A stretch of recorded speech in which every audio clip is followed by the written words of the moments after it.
بسم الله الرحمن الرحيم.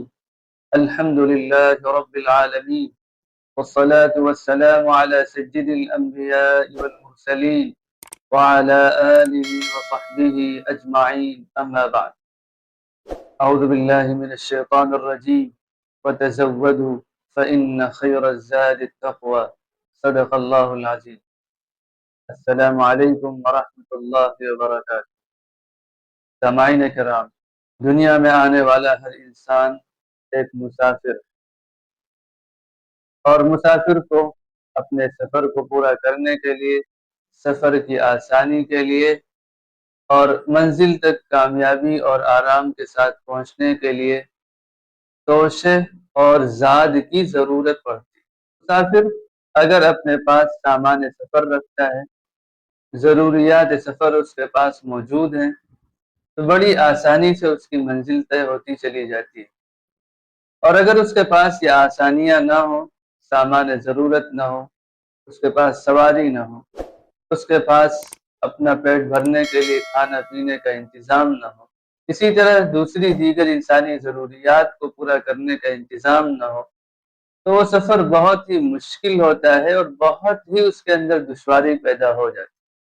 تو انسان کے کچھ سفر تو اس دنیا کے اندر ہوتے ہیں. وہ کسی رشتہ داری میں جاتا ہے، کسی پروگرام میں جاتا ہے، کسی دعوت میں جاتا ہے، یا کہیں ٹہلنے گھومنے کے لیے جاتا ہے. تو یہ دنیا کے سفر ہیں، اور ان کے لیے بھی باقاعدہ اسے توشے کی ضرورت ہوتی ہے، باقاعدہ کھانے پینے کی چیزوں کا انتظام کرنے کی ضرورت ہوتی ہے. اس کے لیے اس کو سواری کی ضرورت پڑتی ہے. بالکل اسی طرح انسان کا ایک سفر اس دنیا سے آخرت کا بھی ہے. وہ اس ختم ہونے والی دنیا سے آخرت کی طرف ایک سفر کر رہا. یہ ایک دو دن کا سفر نہیں ہے، انسانی پوری زندگی کو گھیرے ہوئے. خصوصاً انسان جب سے بالغ ہوتا ہے، اپنی موت تک اس سفر کی منزلیں طے کرتا چلا جاتا ہے. تو اس لمبے سفر کو پورا کرنے کے لیے بھی ہمیں ضرورت ہوتی ہے کہ ہمارے پاس توشہ ہو، اس سفر کی سامان ضرورت ہمارے پاس موجود ہو، تو ہمارا یہ سفر بھی بہت ہی آسانی کے ساتھ میں آخری منزل تک ہمیں لے کر چلا جائے. اور خصوصاً ایمان والے کے لیے اس دنیا کے اندر ایک مسافر کی طرح رہنا یہ حضور اکرم صلی اللہ علیہ وسلم کا حکم ہے، ترغیب ہے. آپ نے اسی طرح رہنے کا شوق دلایا. آپ نے فرمایا کن فی الدنیا کانک غریب او عابر سبیل. دنیا میں اس طرح رہو جیسے کہ تم ایک اجنبی شخص ہو، ایک مسافر ہو، ایک راہ چلنے والے انسان ہو. اب اس دنیا سے اس آخرت کے سفر کے لیے سب سے اچھا توشہ، سب سے اچھا زاد، سب سے زیادہ ضروری سامان سفر کیا ہے، وہ اللہ رب العزت نے اپنی کتاب مقدس میں ہم تمام انسانوں کے لیے بیان فرمایا.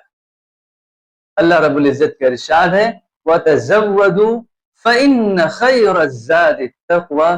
اور تم لوگ توشہ لے لیا کرو، اپنے سفر کے کھانے پینے اور ضروریات کا انتظام کر لیا کرو، اور خوب یاد رکھو بہترین توشہ تقویٰ ہے، اللہ کا ڈر ہے.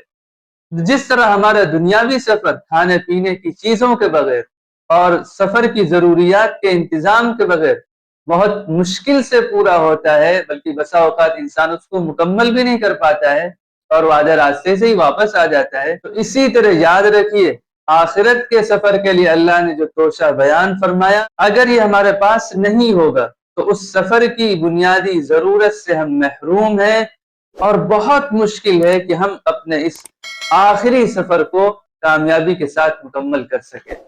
اس لیے ہمیں بھی اپنی زندگی کے اندر تقوی اختیار کرنا ہے، اللہ کا خوف اختیار کرنا ہے، اللہ کی محبت اختیار کرنی ہے، اس کے حکموں کے مطابق زندگی گزارنی ہے، تاکہ ہمارا اس دنیا سے لے کر آخرت تک کا جو طویل سفر ہے وہ بہت آسانی کے ساتھ میں، کامیابی کے ساتھ میں مکمل ہو سکے. اللہ ہم سب کے اندر تقوی کی صفت پیدا فرمائے اور متقین کے اندر شامل فرمائے.